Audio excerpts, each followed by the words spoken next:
Kaugnay sa impeachment complaints sa Kamara laban kay Pangulong Bongbong Marcos, nakasalang si Batangas 2nd District Representative at House Committee on Justice Chairperson Jervy Luistro. Magandang umaga at welcome po sa Balitang Hali.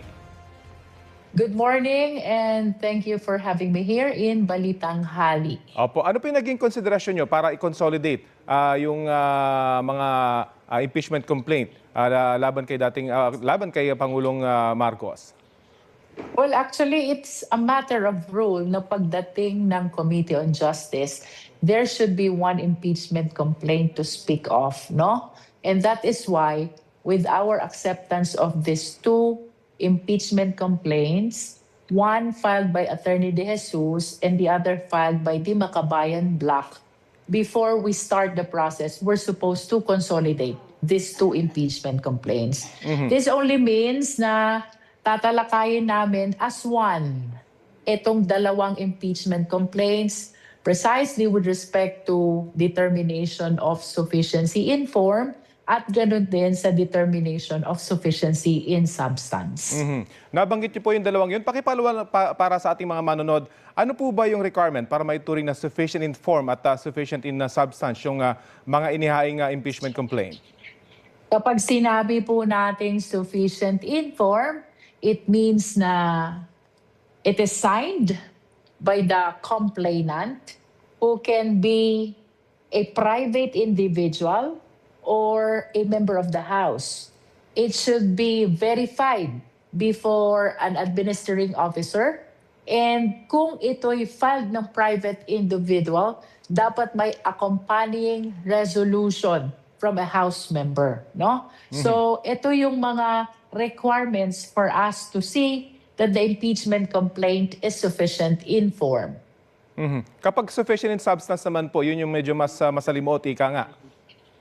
When we say sufficient in substance, dapat yung allegation of facts should be sufficient to substantiate the ground of impeachment under which the same is anchored, no?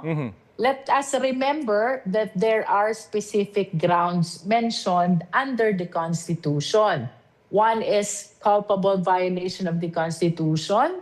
We also have treason, bribery, graft and corruption, betrayal of public trust, and other high crimes. So the question is, yun bang mga nakasaad doon sa impeachment complaint, do they constitute the grounds for impeachment?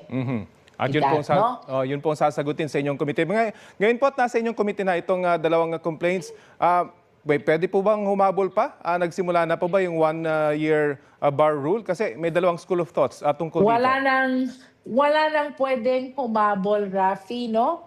Sapagkat ito yung paulit-ulit nating sinasabi, under the Francisco ruling, it is the referral to the Justice Committee which completes the initiation process. That means na nung pumasok yung dalawang impeachment complaints sa Justice Committee, they bar the filing of subsequent impeachment complaints. No? Furthermore, na-trigger na rin yung running ng one-year prohibition period. Maalala mo sa ilalim ng ating saligang batas, ang isinasabi dyan, isang impeachment complaint lang kada impeachment official kada taon. So hindi po kayo sang-ayon sa opinion ni UP Law Professor Tamasi kung saan sinabi niya na magsisimula lang yung one-bar rule kapag na-dismiss na yung kaso? We recognize the expertise of the UP College of Law, no?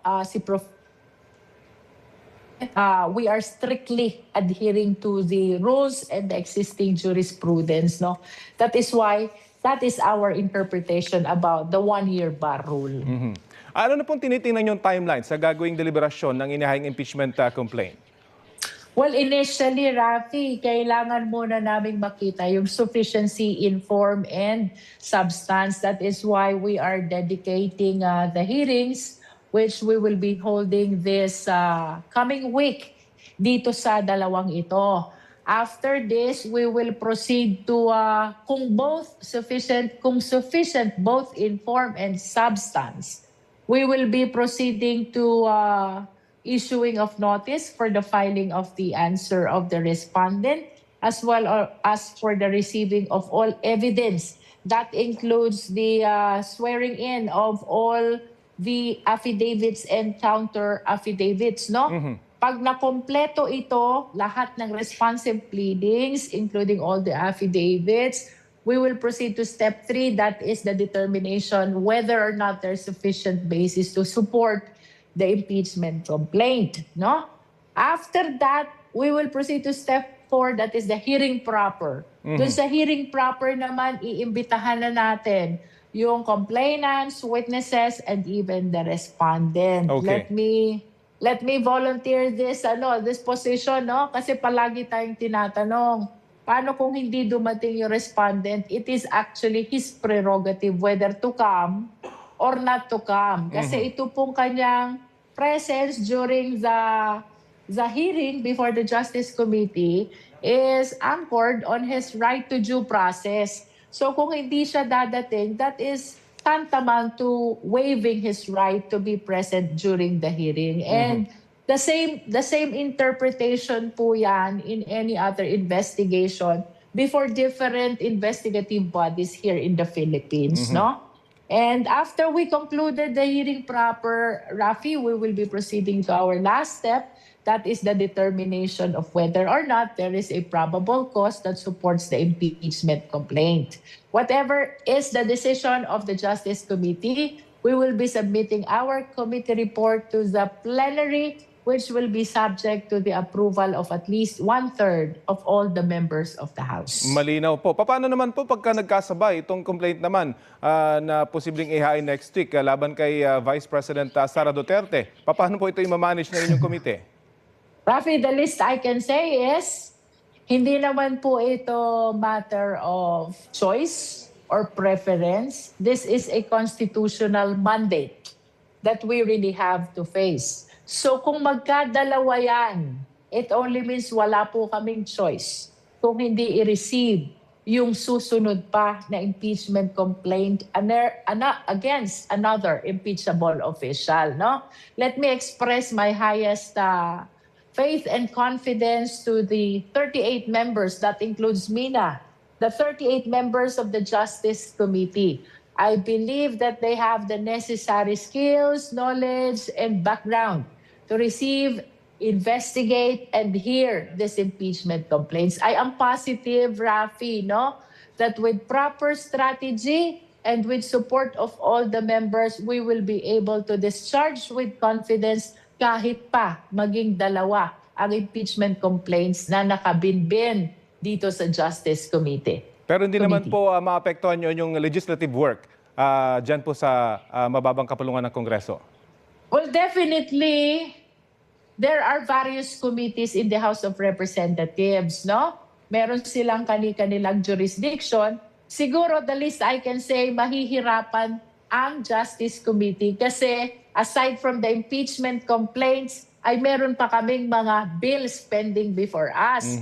But what I plan to do, kung magkakadalawa talaga ito, one against the President and one against the Vice President, we will be determining ahead of time the schedule of hearings dedicated for 1, impeachment complaint against the President, 2, impeachment complaints against the Vice President, if ever there will be the second. And 3rd, hearings dedicated for our legislative work, which pertains to the bills pending before us. Abangan po natin yan. Pero ano man ang mangyari, history in the making kapag nagkataon. Maraming salamat po sa oras na ibinahagi nyo sa Balitang Halik.